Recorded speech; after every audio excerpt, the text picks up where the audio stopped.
ಶ್ರೀರಾಮ ಭಜನಾ ಮಂದಿರ ಬಿಜಾಡಿ ಗೋಪಾಡಿ ಅಮೃತ ಮಹೋತ್ಸವ ಸಮಿತಿ ವತಿಯಿಂದ ಕಳೆದ 2 ದಿನಗಳಿಂದ ನಡೀತಾ ಇರುವ ಅಮೃತ ಮಹೋತ್ಸವ ಸಹಸ್ರ ಕುಂಭಾಭಿಷೇಕ ಹಾಗೂ ಶ್ರೀರಾಮ ತಾರಕ ಮಂತ್ರ ಕೋಟಿ ಲೇಖನ ಮಹಾಯಜ್ಞದ ಮಹಾಪೂರ್ಣಾಹುತಿ ವಿಜೃಂಭಣೆಯಿಂದ ನಡೆಯಿತು.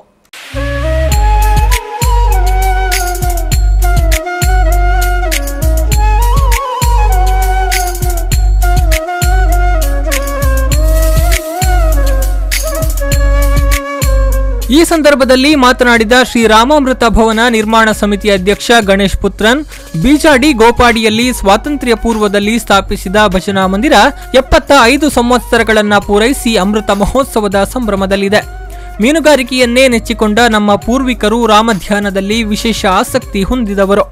ಹಿಂದಿನವರ ಕನಸಾಗಿರುವ ಶ್ರೀರಾಮ ಭಜನಾ ಮಂದಿರದ ಶ್ರೀರಾಮಾಮೃತ ಭವನ ನಿರ್ಮಾಣ ಯೋಜನೆ ನಮ್ಮ ಗುರಿಯಾಗಿದೆ.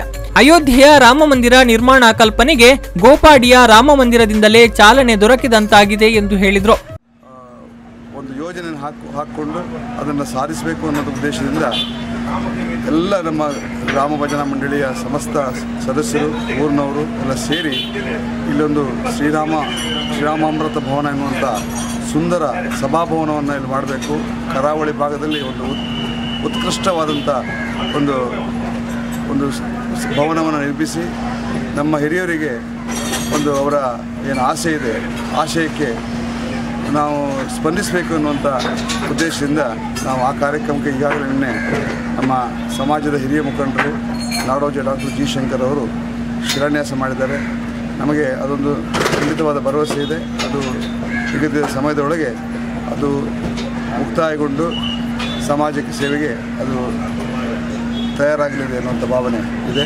ಹಾಗೆ ಎಲ್ಲಕ್ಕಿಂತ ಹೆಚ್ಚಾಗಿ ಜನರ ಸ್ಪಂದನೆ ಏನು ರಾಮನ ಮೇಲೆ ಇರುವಂಥ ಭಕ್ತಿ, ನಾವು ನಿಜಕ್ಕೂ ನಮಗೆ ಮೈ ರೋಮಾಂಚನ ಆಗ್ತದೆ. ಜನ ಯಾವ ರೀತಿಯಲ್ಲಿ ಆ ಪೂಜೆ ಮಾಡುವಾಗ ಆಗಲಿ, ಆ ದೇವಸ್ಥಾನದಲ್ಲಿ ಆಗಲಿ, ಹವನಗಳಾಗುವಾಗ ಜನರ ಭಾವನೆಗಳನ್ನು ನೋಡಿದ್ರೆ ನಿಜಕ್ಕೂ ಇಲ್ಲಿಂದಲೇ ನಮ್ಮ ಅಯೋಧ್ಯೆಯಲ್ಲಿ ರಾಮ ಮಂದಿರ ನಿರ್ಮಾಣ. ಇದೇ ಸಂದರ್ಭ ಅಮೃತ ಮಹೋತ್ಸವ ಸಮಿತಿ ಅಧ್ಯಕ್ಷ ಬಿಎನ್ ನರಸಿಂಹ ಮಾತನಾಡಿ, ಇದೊಂದು ಐತಿಹಾಸಿಕ ಕಾರ್ಯಕ್ರಮವಾಗಲಿದೆ.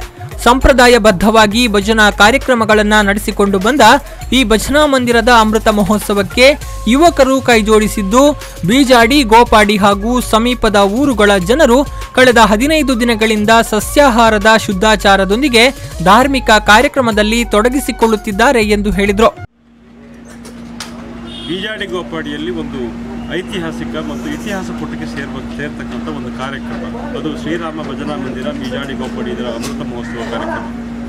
ನಾವು ಆರಂಭಕ್ಕೆ ಈ ಒಂದು 75 ವರ್ಷಗಳ ಇತಿಹಾಸ ಉಳ್ಳತಕ್ಕಂಥ ಮತ್ತು ಸಂಪ್ರದಾಯಬದ್ಧವಾಗಿ ಭಜನೆ ಮಾಡಿ ಇಲ್ಲಿನ ಕರಾವಳಿಗರಿಗೆ ಭಜನೆಯ ಪಾಠವನ್ನು ಮಾಡಿದಂತಹ ಒಂದು ಸಂಸ್ಥೆಯ ಹಿರೀಕರನ್ನು ಗುರುತಿಸಬೇಕು, ಅವರನ್ನು ಗೌರವಿಸಬೇಕು, ಅವರನ್ನು ನೆನೆಯಬೇಕು ಅನ್ನೋ ಕಾರಣಕ್ಕೋಸ್ಕರವಾಗಿ 75ನೇ ವರ್ಷದ ಕಾರ್ಯಕ್ರಮಗಳನ್ನು ನಾವು ಪ್ರಾರಂಭದಲ್ಲಿ ಭಾಳ ಸರಳವಾಗಿ ಮಾಡಬೇಕಂತ ಹೊರಟವು. ಆದರೆ ಆ ರಾಮನ ಶಕ್ತಿಯು ಏನೋ ಗೊತ್ತಿಲ್ಲ. ಉಡುಪಿ ಜಿಲ್ಲೆಯಲ್ಲೇ ಪ್ರಥಮವಾಗಿ ಶ್ರೀರಾಮ ತಾರಕ ಮಂತ್ರ ಕೋಟಿ ಲೇಖನ ಮಹಾಯಜ್ಞ ಮತ್ತು ಸಹಸ್ರ ಕುಂಭಾಭಿಷೇಕ ನಡೆಯುತ್ತಿದೆ. ಭಾನುವಾರ ರಾತ್ರಿಯವರೆಗೂ ವಿವಿಧ ಧಾರ್ಮಿಕ ಸಾಂಸ್ಕೃತಿಕ ಕಾರ್ಯಕ್ರಮಗಳು ನಡೆಯಲಿವೆ. ನಿತ್ಯವೂ ಸಾವಿರಾರು ಸಂಖ್ಯೆಯಲ್ಲಿ ಕಾರ್ಯಕ್ರಮದಲ್ಲಿ ಭಕ್ತರು ಪಾಲ್ಗೊಳ್ತಾ ಇದ್ದಾರೆ. Srikanth Hemmadi, V4 News 24/7 Kundapura.